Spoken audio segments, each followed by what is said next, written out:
вазорати фарҳанги Тоҷикистон феҳристи овозхонҳои касбиро таҳия дорад, ки дар оянда танҳо онҳо ҳаққи баргузории консерт ва ширкат дар туюм маросимҳоро хоҳанд дошт. Рӯйхати мазкур то 2 моҳи дигар эълон мешавад.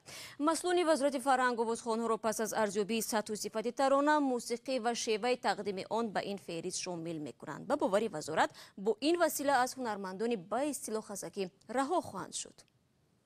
ҳунармандое ки воқеан санъат доранд, ҳам навохта метавонанд, ҳам шунавои мусиқишон баланд аст, ҳам бисёр истеъдоди худодод доранд.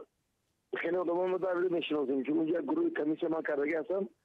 Он комиссия мебинад ва аз назар мегузаронад ва воқеан баҳо мегузорад ки мешавад ё не.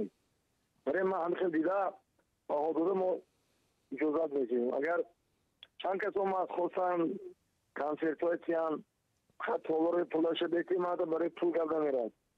من به هنر راهنمایی کردم.